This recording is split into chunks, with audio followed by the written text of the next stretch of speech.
If you do a discovery flight and you realize I want to do flight training, before you sink any money into flight training, you need to get your FAA medical. If you wait and then you have a problem, wow, you've wasted a lot of time and energy and money. How many people go through life doing work they really don't like, but every day dreaming of, say, working in the aviation industry? They say it's too late. They think it would be too hard. They think it would go against conventional norms. If you never go after what you want, you'll never have it. This is Fly the Transition. Join us as we soar through the captivating stories of individuals embracing a thrilling journey into the aviation industry. From pilots spreading their wings to mechanics fine-tuning the engines and a myriad of industry professionals, each with a unique tale to tell. Get ready to dive into the diverse backgrounds, the pivotal moments that propelled their leap, and the sheer determination that transformed their aspirations into reality. We're not just about dreams. We're about making them take flight. Welcome to Fly the Transition. And now your host, Jim Schilling. Hello again, all my aviation friends. Welcome back to Fly the Transition. I'm your host, Jim Schilling. On today's episode, we're going to talk all about that all-important FAA medical. So I had the privilege of being joined by Dr. Keith Roxo. He is one of the doctors with WIngman Med, and he also serves as their operations director. So I think this topic is particularly important because the medical is a really important component of becoming a professional pilot. And I think that there's a lot of misconceptions that are out there. There's a lot of secondhand information that my friend experienced this or that, and now it becomes fact in the world of aviation medical lore. Now, this is a topic that's a little bit personal for me because of my own challenges with my medical. But that's where a company like WIngman Med comes into play. I contacted Dr. Roxo quite a while ago to do my free consult for my medical conditions, and though it doesn't look like a full-fledged medical or special issuances in the future for me, at least I was able to get information from someone who knows what they're talking about as opposed to just reading up on an internet forum and getting varied opinions on what I could or could not do. So I'm sure there's others that are out there listening to this podcast wondering if they could ever make the leap or if their medical conditions will stop them right in their tracks. And this episode is for you. So sit back, relax. We're going to talk to Dr. Keith Roxo with WIngman Med about all kinds of things medical. Well, I'm happy to welcome Dr. Keith Roxo to the Fly the Transition podcast. I'm super excited to talk to you tonight. We've talked before on my other podcast, but it's really great to have you. Thank you. Enjoyed being on the last one. So this time around, we're going to talk a little bit more about those folks that are looking at getting into a career in aviation a little bit later in life. So they're making a career transition. And I think that one of the big hiccups that people may encounter is that medical process. So we'll get into that in a little bit, but I want to get a little bit of background on you, the history of WIngman Med, and then let's talk a bit about some of those challenges people might face. So to start out, tell me a little bit about your background and how you got into not just aviation, but the medicine side of it as well. I started off as a F-18 pilot in the Navy. So I went to the Naval Academy for undergrad. I selected for an aviation spot, spent a couple of years in flight school, eventually ended up in the Charlie Model Hornets, did a transition to the Echo Model Super Hornet. From there, I went to Top Gun as an adversary. I went through the course for being a professional bad guy, essentially. And then that's what I did for several years. So I ended up flying the F-16 and the F-5 as well. And after that is when I decided that, I think I want to do something a little bit different. And I went to medical school. And so I had my ATP, my CFI, CFII, my MEI. And then I went to medical school. And after medical school, aviation was always still kind of my top passion. So I found out about aerospace medicine as a specific specialty. So I elected to do that. And then in the Navy, I was able to stay as a pilot while being the flight surgeon for a unit. So nice. As a flight surgeon, I still got to fly the T-45 for a while, the F-5 again as an adversary. And now my time, that time is now past, and now I'm just a doctor. I wouldn't say you're just a doctor. I mean, that's still a pretty big accomplishment. But with Wingman Med, we still fly. We own an A36 Bonanza, and because we like to highlight that we were pilots first before we became doctors. Oh, for sure. That's one of the ways that we try and make sure we can communicate with pilots so that they know our background and they can appreciate that we understand their position. So that's mostly what we fly now is our A36 Bonanza. Gotcha. So tell me how you guys came up with the concept for Wingman Med, for those that aren't familiar. Both myself and my partner, Dan Monlux, we kind of noticed, and he has basically the same background as me, F-18 pilot. We did almost all of flight training together. And then he actually had the idea of going to medical school first, and then I stole that idea from him. But we both kind of noticed the same thing. We noticed that pilots tended to be a little bit more open and honest with us because they knew that we understood their position of wanting to stay flying, especially as we're flying in the cockpit with them or flying, the same airplanes in the ready room with them while being the flight surgeon. So they knew that we kind of understood it. And what we were able to do, the Navy model as a Navy flight surgeon is you are their treating doctor and you're the AME, essentially. Okay. Yeah, different than in the civilian world. In the civilian world, your AME, there's no reason they can't be if their business model is set up that way, but it's less common, right? Most of the time, your AME is just the person who does your exam, which is kind of like a DPE, the pilot examiner. They're just the guy saying yes or no. And then you have your own doctor who's actually treating any medical conditions you have or the person you go to when you have an issue. But in the Navy, you're one and the same. And so we ended up showing these guys that not only were we capable doctors to keep them healthy or get them back to healthy, but we also made sure that they either stayed flying or got back to flying as quickly as possible. Because the military process is very much the same as the FAA process. You have to disclose the conditions. You have to show that you're doing well enough to resume flight duties. And it's all about detailed paperwork and making sure that the doctors on the certifying side can understand what's going on and understand the risk is mitigated. If you can't articulate that the risk is mitigated, then nobody wants you to fly. So as we did that in our squadrons for several years, word started getting around, and then people from other squadrons would ask us for help. And both of us ended up getting into the FAA world because of a large contingent of our folks were reservists. And sometimes we lived in places where there was no AME for 2 to 3 hours. The military likes to put some bases in pretty remote areas. Yeah. So you'd have these reservists who would come in and they had to see me anyway for their military flight physical. And, one day a guy said, well, why can't you do my FAA exam? And I said, well, I can, but I can't do it first class because the FAA says that I'm not allowed to because it's in some written policy. And we kind of agreed that seemed a little silly given my level of qualification. So I ended up kind of challenging the FAA on that. And they ended up making some adjustments to not a total change in the policy, but basically said if I could get the Navy to say it was okay, then they would say it was okay. Gotcha. What my partner and I did. So I was able to get the senior AME qual to do first class exams. And then once we started doing that, these guys who had the occasional problem, in their health, we could help them with their Navy or Marine Corps, flight physical, but then we could also help them with their FAA one. And word starts spreading around. Long story short, we end up with, kind of what sparked it for me was one of my reservists who said, hey, I got a buddy that, needs your help. And I said, okay, we'll have him make an appointment. He's like, no, he can't come to the clinic. And I said, well, tell him to stop being lazy. I don't care what base he's at. Fly here, make an appointment if he wants to see me. No. He's a regular airline guy. He's not military at all. And that was kind of like, well, I can't take care of him. He's like, well, no, but you know what he needs for the FAA.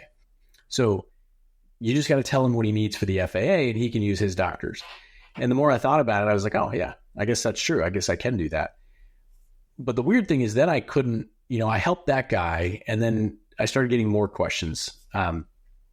But now if they're not seeing me in my military base, I can't see them on my normal work hours. So then it was kind of an after hours thing and it started adding up. And I said, okay, maybe there's something here, but I'm not going to give up all my free time to help a bunch of people that I don't know. Yeah.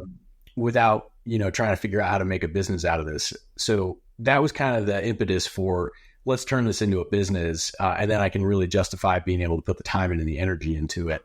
And then also have something to transition to as we left the military. So that's kind of how WIngman Med started.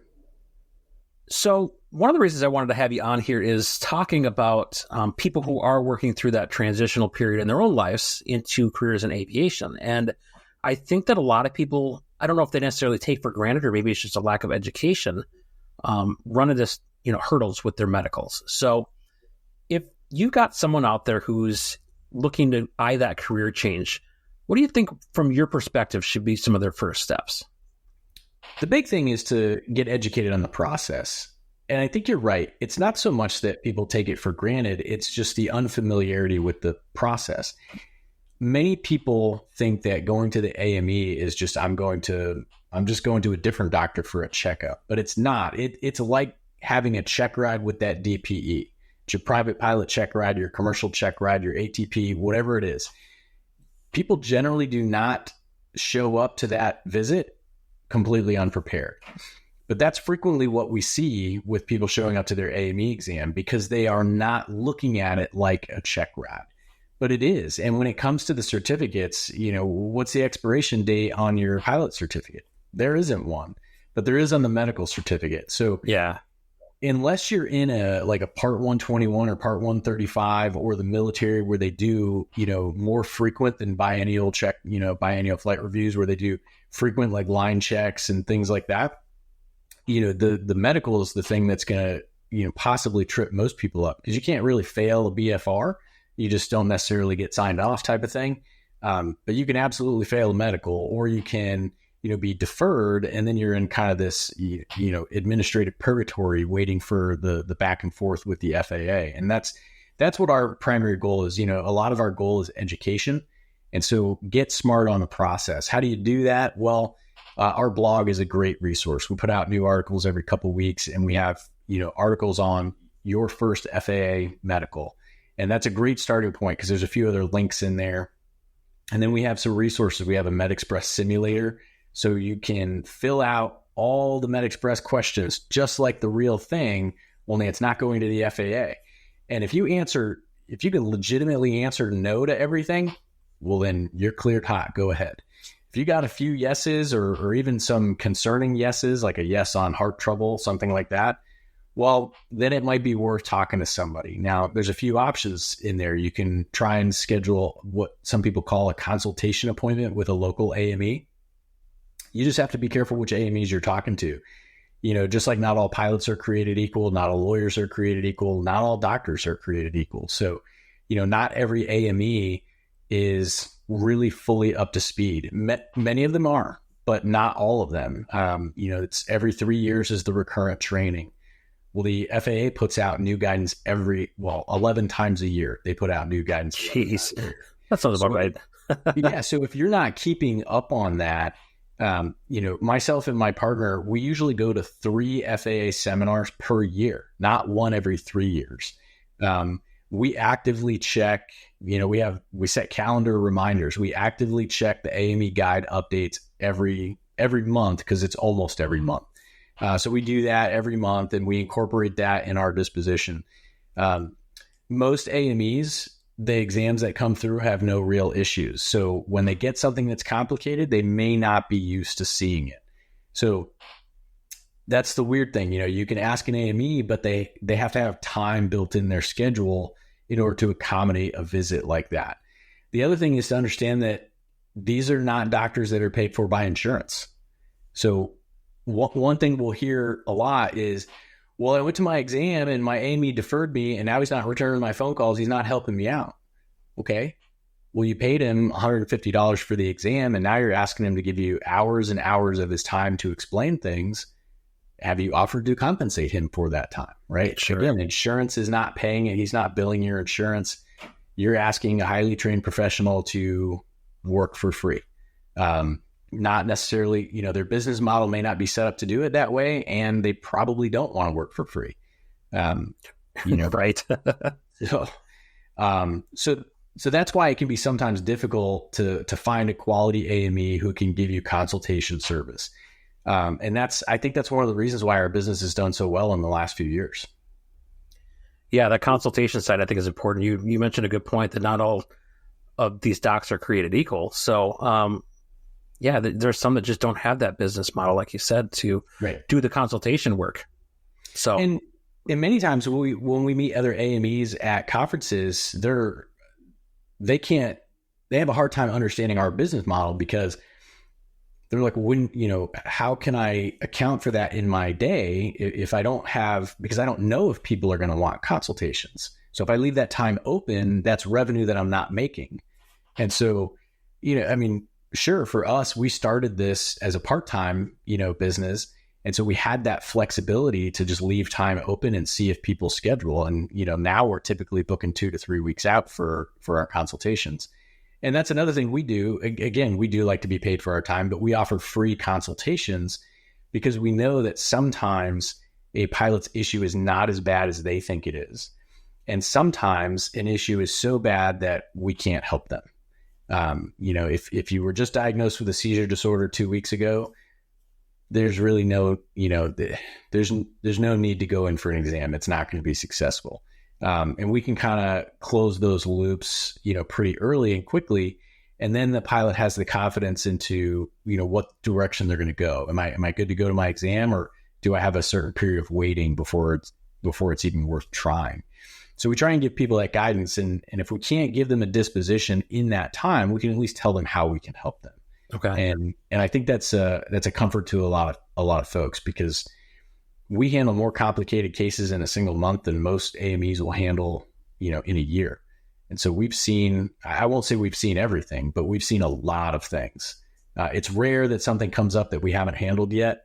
And when we do, if there are not established guidelines for it, we have many contacts in the FAA. We will just ask them, because we're all about, prep for that exam. Don't go into that exam blind. So if there's something going on that we don't have absolute confidence in what needs to be done, we'll just contact the FAA and say, here's the issue. Here's what we would like to do. Please tell me if I'm missing anything, because we don't want this guy stuck in the back and forth process. And they'll tell us, because they, now there are, several doctors at the FAA who they know that our patients, or our clients, I should say, show up well prepared with quality documentation and get through the process quickly. So they know that part of our goal is to help the FAA process go faster. Sure. Right now, most people show up, if they have a medical issue, they get deferred. Well, it takes about, a month or two for the FAA to even notice, oh, this guy has a problem and he has no paperwork. So then they send him a letter. Now the pilot has to go back to their doctor, get information, send it back to the FAA. Now it sits in the queue for a few months. Then they can read it. Oh, it's bad. It's not good info. It doesn't meet the requirements. It contains new information that was previously not disclosed. Now a new letter goes back. It just takes forever. And so this is kind of modeled after what we did in the Navy. Take care of the pilot and help them through the process efficiently. And that's what we've translated here. And it seems to be working quite well. So the prep part, I think, is really important to touch on, because you mentioned a couple times, this is just like a check ride, essentially, for the medical purposes. And it is important to be prepared. So what are some things people can be doing on the front end then to help prepare themselves for these medical exams? It's all about getting the right documentation. And there are a few resources that the FAA puts out. Specifically, one of the most important things is called a detailed clinical progress note. And if you just Google FAA detailed clinical progress note, there's a PDF out there, and it kind of outlines exactly the types of information that they want. And this traditionally is a note that all doctors were taught how to write in medical school. In general, in regular practice, you're not necessarily writing to that level of detail, particularly for, let's say you were my patient and I see you every 3 to 6 months. Well, I'm not going to do a complete and full history every single time I see you, because I have all this past information. The FAA does not have the past information, and they do not want dozens and dozens or hundreds of pages. They want one note that clearly describes the entire history of the situation with all of the information necessary, all of the results of the testing, all of the results of the physical exam, all of the results of radiological studies, and then a final disposition. They want it all in one note. And that is the current detailed clinical progress note. And so what can you do? It's really establishing a good relationship with your treating physicians so that they know what's going on, explain to them, what you need, why you need it. Because many times doctors are like, I don't understand why you need this. This is not medically relevant. It may not be medically relevant, but it is aeromedically safety relevant. And because the FAA don't have a crystal ball to look into to see exactly all of your past, all they have to go on is the paperwork that you bring them. And if that paperwork is not sufficient, then you will not get your medical. Within the process of transition, then we've talked about, getting documentation and stuff together, but as someone's getting ready to just getting excited and go, I'm going to go learn how to fly and all this and that, how quickly should they be going and checking on how to get a medical within that process? If you do a discovery flight and you realize I want to do flight training, before you sink any money into flight training, you need to get your FAA medical. Now, the rules specifically say that you need to have a medical before you solo. But if you wait until your CFI says, I think you're ready for solo, go get your medical, and then you have a problem that takes 6 to 9 months to get through, wow, you've wasted a lot of time and energy and money. And maybe that process teaches you, I don't like it this much, better to find that out before you buy your Lightspeed headset, your fancy MyGo flight case, and your brand new iPad, with cellular, so it's got built-in GPS, right? People will invest a ton of money without even finding out if this is something that they can do. That's kind of what I think is the bigger issue. If you want to fly, know that you have to have a medical first. Now, again, we're talking for a regular powered flight here. We're not talking about light sport. We're not talking about gliders and balloons and things like that. We're talking about regular powered flight. If that's your goal, you have to have a medical. Do not sink money in. Every now and then we get a call from somebody who's at one of the big named Part 141 schools, and they're like, I'm in ground school, and they just told us about this medical thing we have to get. I have blah, blah, blah in my background. And it's like, oh man, that's going to take 6 months to a year to get your medical. And they're like, no, I'm here in ground school now. Like, we start flying in 3 weeks. I'm like, no, you don't. Yeah. And that's one of honestly, that's why I like doing podcasts or YouTube videos and going to events and shows and talking to flight schools and, doing webinars with either NAFI or the American Bonanza Society and really trying to get this information out as much as possible so that we can catch these folks, because these are the folks who, their dreams can just be crushed, right? Happiness is a difference between expectations and reality is kind of the math joke I like to tell. So if you expect that everything's going to be rosy and smooth and all of a sudden, somebody pulls that rug out from underneath you, well, now you're an unhappy person. And maybe you're so unhappy that you just give up on aviation. Well, that's not what we want. We want people to be prepared, get through the process as quickly and efficiently as possible, and then go on to be a successful pilot with whatever their goals are, either recreationally or professionally. So my next question, I don't know if it's easy to answer or not, or maybe speaking in generalities versus specifics, but are there some conditions that people maybe are overly worried about that aren't as big of a deal once they start looking at actually going through the process versus those conditions that are just immediate red flags? Absolutely. Physical injuries that have recovered are not a big deal. Broken leg, broken ankle, torn muscles. As long as you have recovered and you can demonstrate that with the AME, not a big deal. If those things were also as the result of some traumatic accident that had a traumatic brain injury, that's a big deal. So that kind of dovetails into what are the things that are a big deal? Well, anything that causes fatigue. Fatigue is one of the leading causes of aviation accidents. So anything that causes fatigue. Sleep apnea causes fatigue. The FAA does not care if you have well-treated sleep apnea. They want to know, they want to see the proper documentation. But if you have well-treated sleep apnea, well, then they're not concerned about fatigue. If you have untreated sleep apnea, they are very concerned about fatigue. Sure. So anything that causes fatigue, anything cardiac related, anything neurologically related, and anything mental health related. Those are all going to be, and so those are kind of broad categories. But within those broad categories, there are numerous things that could be going on. Every now and then we'll get somebody that says, hey,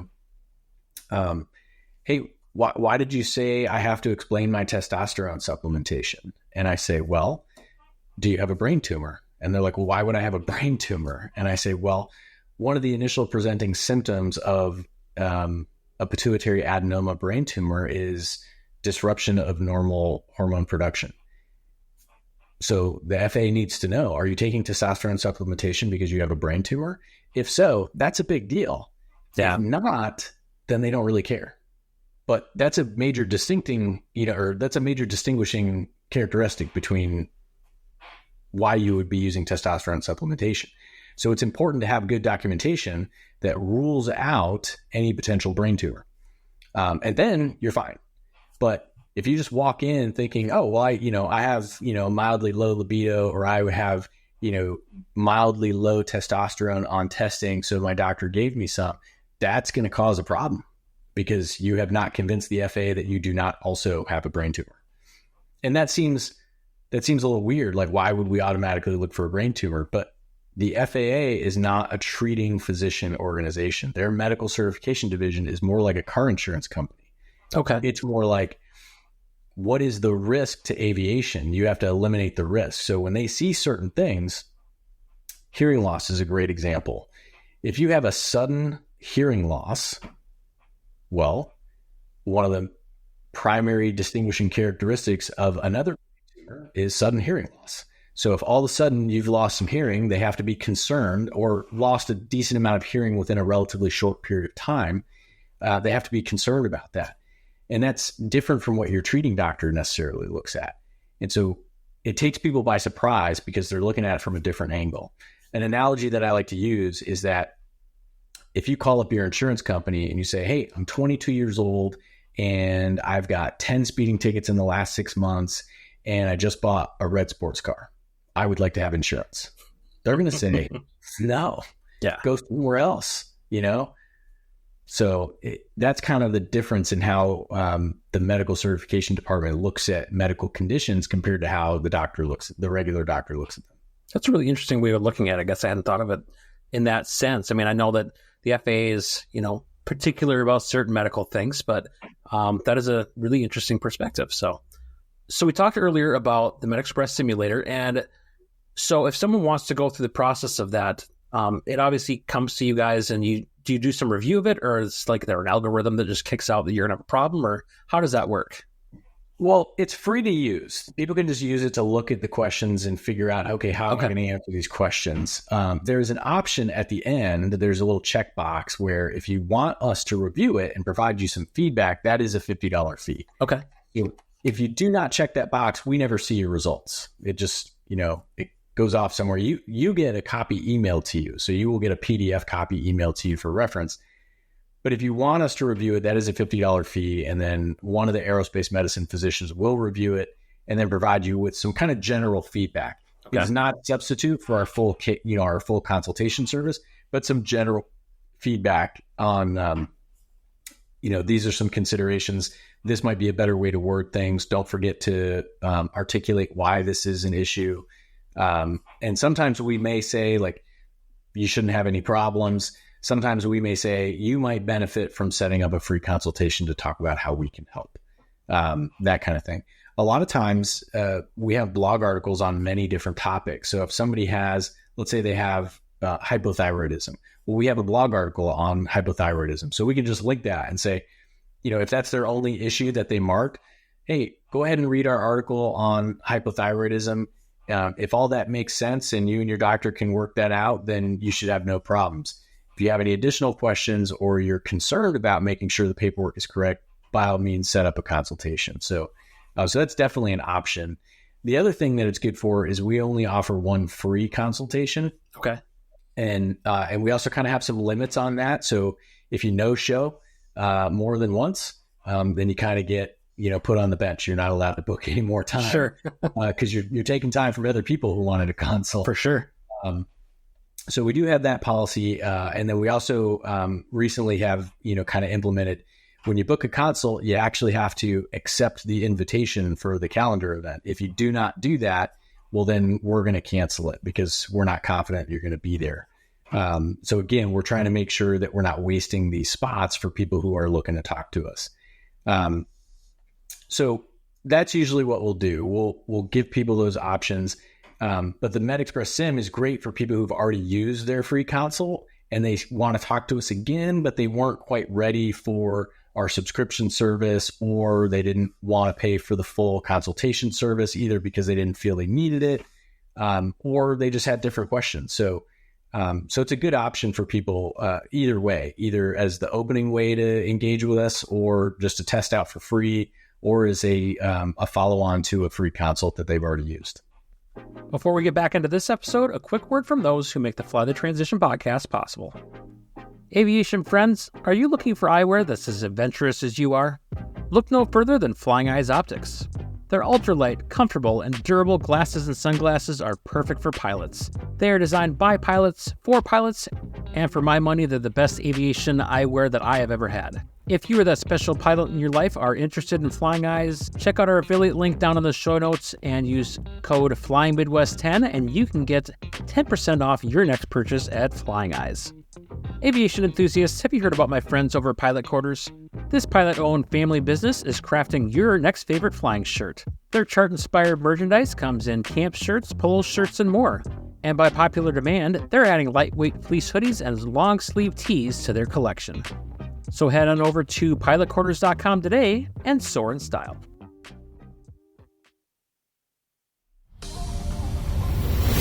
You're listening to Fly the Transition. If you've ever thought about changing careers and getting into the aviation industry, welcome to your new home.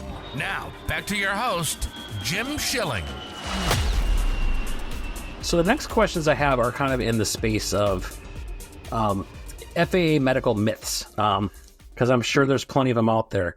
There are. Because someone talked to a buddy who said that this happened to their friend, and it's just, it grows legs, right? So the first one that comes to mind is, in working with a consultation service like yourself or others that are out there, but you're also AMEs, is there a certain aspect of confidentiality that people should be worried about? Like, oh, if I tell this guy, since he's an AME, he's going to report to the FAA. We don't do that. If you tell us if you come to us for an exam, as we start getting into the in-person services in the next year, as we open up our own offices and make that available. Yeah, if you bring us that information in the exam, we're going to have to address that situation. What we do is we take the information and we tell the client what they need to do.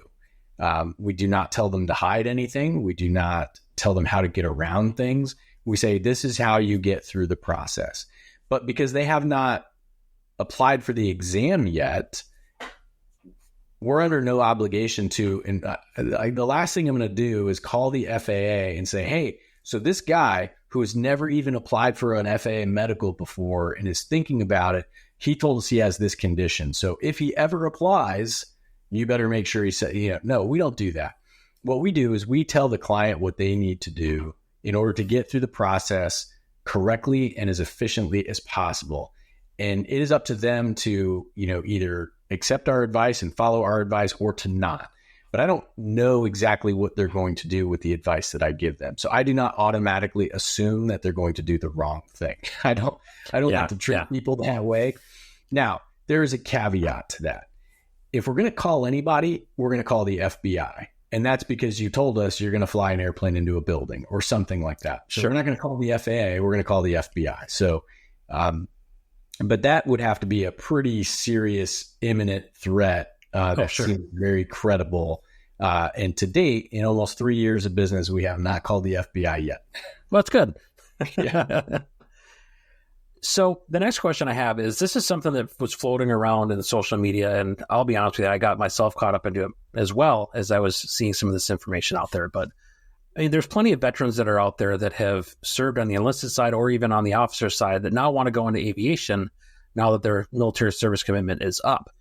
I think that there's maybe some misconceptions out there about I have this VA benefit for disability, and now the FAA is going to come after me. Is there any validity to that, or things that people should be worried about in that respect? Yes and no. The VA disability process is a little bit broken. The way the law reads in what is required to get a disability versus the actual process of going through a traditional filing a claim for the VA, the level of scrutiny given to those conditions is much lower than the law would seem to imply. Because the law says if you have a disabling condition, that means you have a functional impairment in your life due to that medical condition. And because that will limit your future employment opportunities, you are eligible for compensation. Now, there are some people, absolutely, who know how to manipulate the broken system to try and gain additional benefit dollars without really having those medical conditions. And then those are the people that really get in trouble with the FAA, because those are the people also most likely to not disclose it to the FAA because they know what they're doing. Gotcha. And those are the people who've been caught in the last few years. Now, that's a minority. In our experience, that is a very, very small minority. The majority are people who just spent their entire time in the military, whether it was one tour or one enlistment or a full career and retired after 20 or 30 years. The whole time you're in the military is when you get out, you go to TAPS class, you file your VA disability claim, and then you go on to the rest of your life. Well, the problem with that is the broken process in which most people do VA disability claims easily leads to unintentional quote unquote diagnoses, because the threshold used to establish a disability is not the threshold used in their system, is not the threshold used by a doctor to evaluate you and diagnose via established guidelines. So what you end up with is, let's say I filed for back pain because I flew fighters for a long time. Most people who fly fighters or helicopters are going to end up with back or neck pain. The helicopter guys get vibrated to death and the fighter guys get compressed to death. So you have some back pain. Now, is this back pain preventing you from flying a 737? Probably not, especially once you stop doing the activity that causes the pain. Stop pulling G's, you transition out of rotary wing in crappy seats in military helicopters and you fly some cush, corporate helicopter, or you make the rotary to airline transition and you start flying big wing, passengers around. Maybe you got a nice comfortable seat. Your back doesn't bother you as much anymore. But as you separated, you claimed this back pain, and maybe it was only worth a 10% disability because it was not very significant. Well, what the FAA sees is back pain. And as long as you can articulate that to the FAA and the AME, you're going to be fine. This goes back to that physical injury thing we talked about earlier. But let's say you're in your VA exam and the guy asks you, so tell me about your back pain. And you tell them about your back pain. And then they say, well, does your back pain ever cause problems, sleeping? And you're thinking it's a pretty innocent question. And you're like, well, yeah, sometimes I wake up and my back's a little stiff and I got to roll over. Well, do you think about that every now and then? Sometimes I think about it. It's like, well, did anything happen that caused you to hurt your back? Yeah, I remember it started hurting after this one mission that I did. Do you think about that every now and then? Yeah, sometimes, things up. So you finish your exam and you think, oh, yeah, I'm probably going to get my 10% for my back pain. A couple months later, you get your VA rating letter, and it says, back pain 10%, insomnia 30%, PTSD 40%, and you're like, what just happened here? I don't understand. And so guys are getting accidentally caught up in this process because the VA C&P examiner, that's the compensation and pension examiner, they only have to be 50% they have to have a 50% reason to believe that this may be a disabling condition, which is not a clear diagnostic criteria. Sure. That exam may not even be done by a board certified physician. And so now you have this disability, and the FAA, all the FAA sees is that you are being compensated for an inability to sleep, which is a fatigue-causing condition. You're being compensated for a mental health disorder that was just assigned like 3 months ago for post-traumatic stress disorder, and it's not true. And now we have to help these guys battle, not the FAA. We're not trying to battle the FAA. The FAA is doing the right thing. As far as they know, you have crippling conditions. That's what they have just been told. Now we have to argue that you do not have crippling conditions. So it becomes very easy. I think some of the information over the last couple of years makes it look like the FAA is on the witch hunt, but it also kind of makes it look like there's a bunch of dirtbag veterans out there. Yeah, right. But really they're not. Again, in our experience over the last couple of years of dealing with this, the vast majority of them, this all happened without their intention. Just going through the process, and all of a sudden, what do you mean I have insomnia and PTSD? I didn't say I had insomnia and PTSD. We were helping one client in particular, and it's very difficult to get this record of the exams because that's not in the VA health record. It's in the VA benefits records. Okay. So you have to get it via Freedom of Information request because medical records belong to you. You own medical records. You can get them at any time. This is a disability evaluation. It is a legal record, not a medical record, but it's a legal record performed by somebody in medicine, but that does not make it a medical record. So it's very difficult to get. We got one from a guy who had it's basically this story, back pain to PTSD. And the FAA is like, we need to know what's going on. Well, we finally get a copy of these exams, and the doctor's asking him all these PTSD symptom-related questions. And he's like, no, I don't have any problem. No, I don't think about that. No, I don't have any nightmares. No, I don't avoid, whatever. And at the very end, the doctor says, patient has denied all symptoms of PTSD. However, I believe he's denying all symptoms of PTSD to the benefit of future employment as an aviator. And come on. So we get that. And I literally, because a lot of times we like to get that information because if it's that bad, it's very helpful. Yeah. But we usually ask them to go see a specialist in that area for a current evaluation anyway, partially because sometimes it's very difficult to get that information. In this case, we didn't even have this guy go get a new evaluation. We literally just sent that to the FAA and they said, oh, yeah, okay, here's your medical. Okay. But it put that guy, it delayed that guy getting hired by an airline by like 6 or 8 months. That's worth, a couple $100,000 right there. Yeah, sure. You don't lose first year pay as a Part 121 guy. You lose last year pay. So you'll always get that first year pay. So you lose current captain salary is what you lose when you delay a start.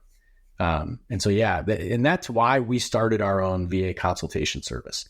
And we only do it for aviators. Obviously we only do it for military folks. Yeah. But for people, and you don't have to be a pilot in the military, but anyone who wants to be a pilot, if you're considering applying for VA disability and you want to get an FAA medical, then our advice is either don't file a disability claim or use WIngman Med. Sure.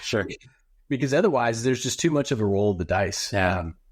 We used to tell people, if all you're going to do is claim some knee pain and some back pain, don't pay us any money, you'll be fine. And then we've heard too many people come out with these types of stories that now we don't even tell people that anymore. Either don't file or, let us help you. Sure.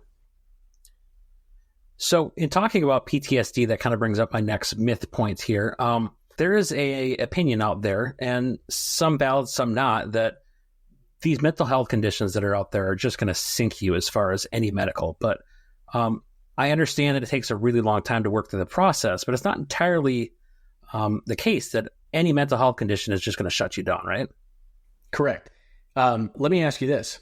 Do you think somebody that just had a heart attack should be flying? No. Okay. Do you think somebody with a current broken leg should be flying? Nope. Okay. So do we want anyone with a current, no kidding, major mental health disorder flying? No, we do not. No, I think we've seen the results of that too. Right. So people get a little upset because they think the FAA is treating them differently. And in reality, the FAA is treating them exactly the same as somebody with a physical health condition.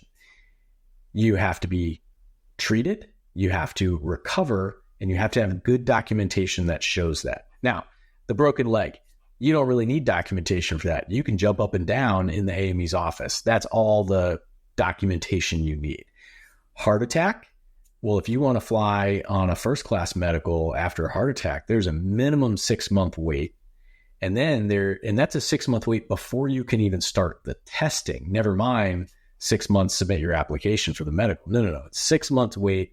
Then you have testing that's going to take you probably the better part of several weeks to get through. All of that has to be submitted to the FAA, and then it's going to sit for probably a 3 to 4 month review. So that's a fairly lengthy process. And I think most people in the general public would be happy to know that there is a pretty rigorous process to return to flying after a heart attack. Well, for mental health, it's pretty much the same thing. The difference is there are some ways to get your medical issued at the exam. If you have historical PTSD with no symptoms in the last 2 years and no significantly concerning symptoms during the time that you had it, PTSD alone in absence of major depression or in absence of suicidal ideation, well, if you've been fine for 2 years, boom, here's your medical, no problem. Situational depression.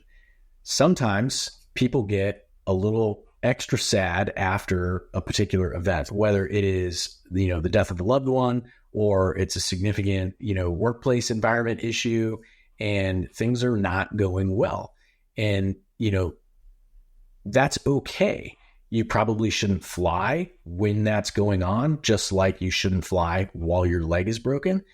But once you're better, as long as you didn't have a diagnosis of major depression or generalized anxiety disorder, you can get through the process with the situational depression decision tool. It does require some paperwork to show that this didn't meet a major criteria, all symptoms resolved in an expected normal time frame, and everything's been going fine since then. Boom, you get your medical.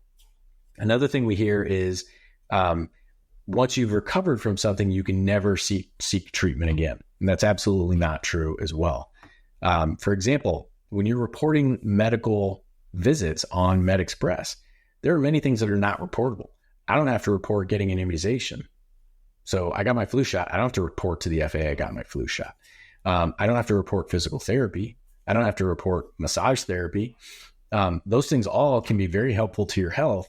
They are not medical appointments to diagnose and treat.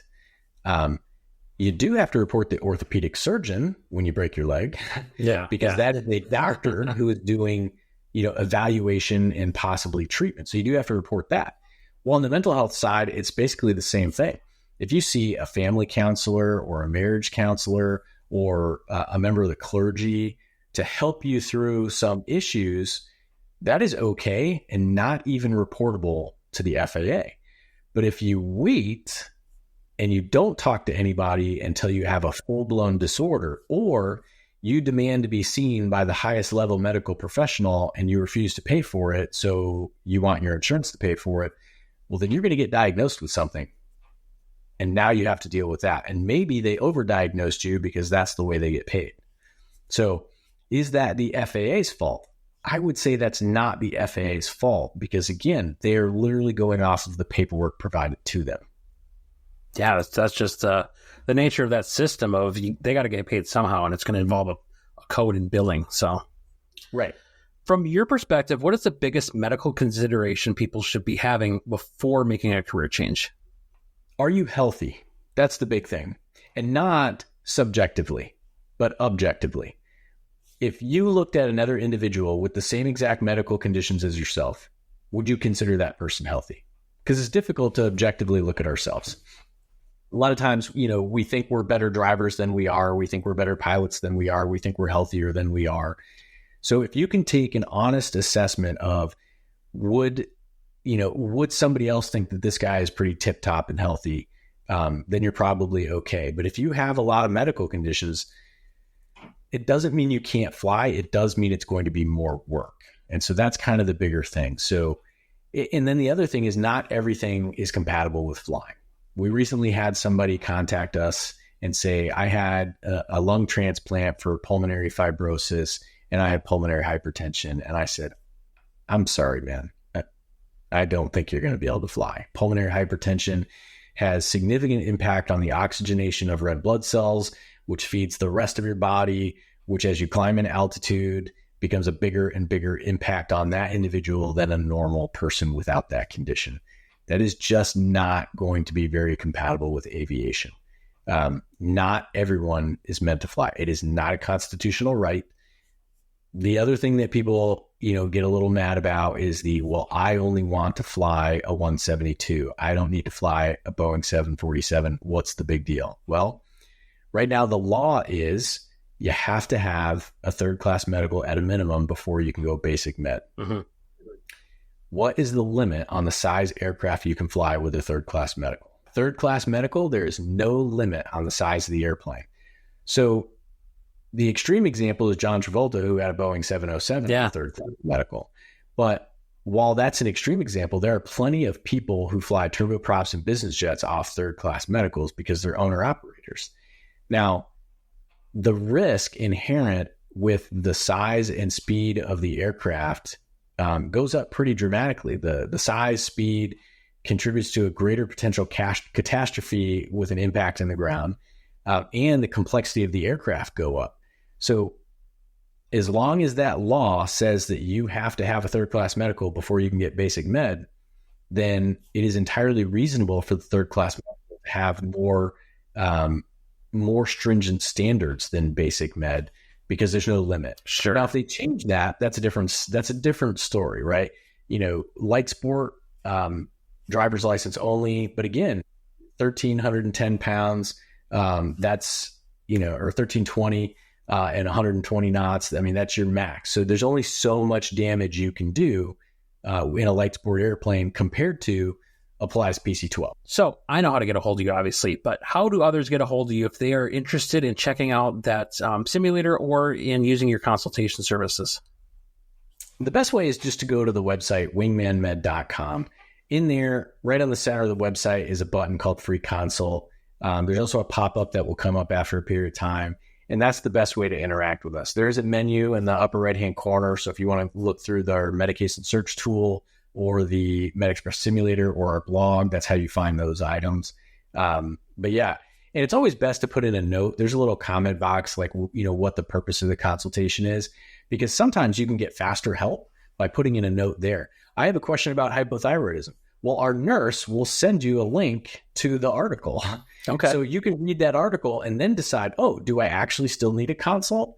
But if you don't put anything in there, then you're just going to get the option to book the consult, which may end up being 2 weeks away when you could have had that information in 20 or 30 minutes. Sure. So we do encourage people to put a note in there so our nurse can at least help try and guide, some information flow right from the beginning. Awesome. Well, thank you so very much for your time. I'm really glad that you're able to come on again. It's been great talking to you again, and look forward to seeing what you guys do in the future as well. So thank you. All right. Thank you very much. All right. I will hit stop.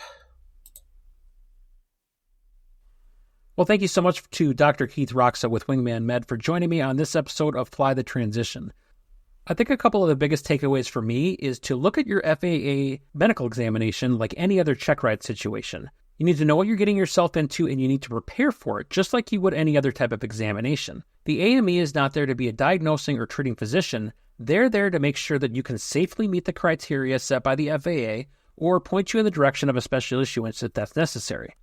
I've also learned, not just in talking with Dr. Roxo, but also in talking with members of this community, there's so many people that think that they are just sunk with their medical situation and they'll never be able to fly. And I would encourage you to reach out to WIngman Med through their consult service or do the MedExpress simulator to see how you would stack up and prepare for that process.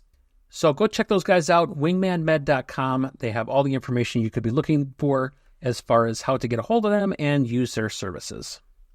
The next thing I want to bring up is I'm looking for a little bit of help in putting these podcasts together. The social media aspect of this has fallen behind just a little bit, and I'm looking for people who might have some experience or desire in helping me out run the social media aspect of the Flying Midwest and Fly the Transition podcasts. If you're interested in being part of our media team, go ahead and shoot me an email, flythetransition@gmail.com, and let's connect. So let's talk about our next episode.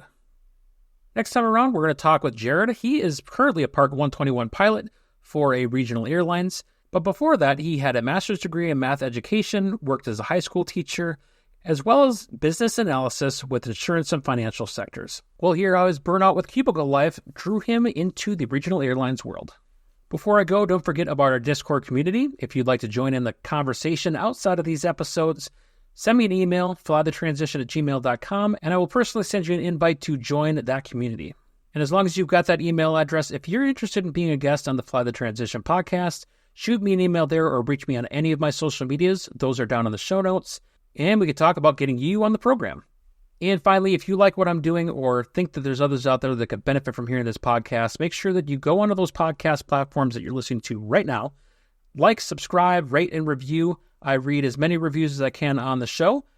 And get this podcast out there to others by spreading the word, by word of mouth, your social media feeds, whatever it takes, so that we can keep spreading the good news about transitioning into careers in aviation. So that will do it for this episode of the Fly the Transition podcast. Thank you so much for joining me, and we will see you next time. You've been listening to Fly the Transition.